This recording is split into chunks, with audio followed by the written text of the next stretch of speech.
isyu kay Rufa May Quinto na dinadamay sa kaso ni Neri Naig. Mga ka-showbiz, isang matinding kontrobersya na naman ang gumugulo sa mundo ng showbiz. Sa gitna ng reklamo laban kay Neri Naig Miranda na dawat sa syndicated estafa at paglabag sa Securities Regulation Code, isang sikat na personalidad pa ang di umano'y nasasangkot sa parehong kaso. Sino kaya ito? At bakit tila nadadamay ang pangalan ni Rufa May Quinto? Alamin natin ang buong detalye. Ayon sa abogado ng mga nagrereklamo, hindi lamang si Neri Naig ang sinampahan ng kaso. Lahat ng miyembro ng Board of Directors ng Dermacare Corporation, pati na rin ang mga endorsers nito, ay isinama sa demanda.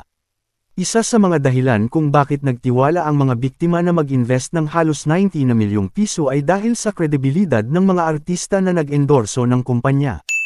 Noong October 2020, naging endorser at franchisee si Neri ng Dermacare.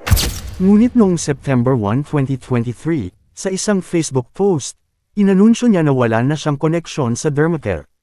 Sinabi rin niya na anumang transaksyon gamit ang kanyang pangalan ay hindi niya na-autorisado. Sinabi naman ng abogado ng mga biktima na nagsimulang magtalbugan ang mga tseke ng Dermacare noong 2023 matapos maglabas ng abiso ang Securities and Exchange Commission, SEC, laban sa kumpanya. Ngunit ang mas pinag-uusapan ngayon ay ang sinasabing warrant of arrest laban sa isang mas kilalang personalidad. Bagamat hindi pa binibigyan ng pangalan ng mga abogado, kumakalat ang tsismis na di umano'y si Rufa May Quinto ang tinutukoy. Mga ka-showbiz, linawin natin, hindi pa kumpirmado kung totoo ang akusasyong ito laban kay Rufa May. Bagamat sikat siya at maaaring maging dahilan ng pagtitiwala ng mga tao, hanggang ngayon ay wala pa siyang pahayag ukol sa isyong ito.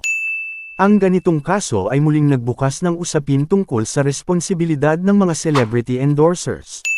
Sinabi ng abogado ng mga nagdemanda na dapat siguraduhin ng mga artista na lihay-timo ang produktong kanilang ini-endorso. Mga ka-showbiz, tandaan natin na kahit sikat ang endorsers, hindi ito garantiya na ligtas ang inyong investment. Mga ka-showbiz, patuloy nating babantayan ang isyong ito. Maglalabas kaya ng pahayag si Rufa May Quinto? Ano kaya ang magiging depensa ng Dermacare? Abangan ang updates dito lamang sa inyong paboritong channel. Kung may opinyon kayo tungkol dito, comment na yan sa baba. Hanggang sa susunod na chika mga ka-showbiz.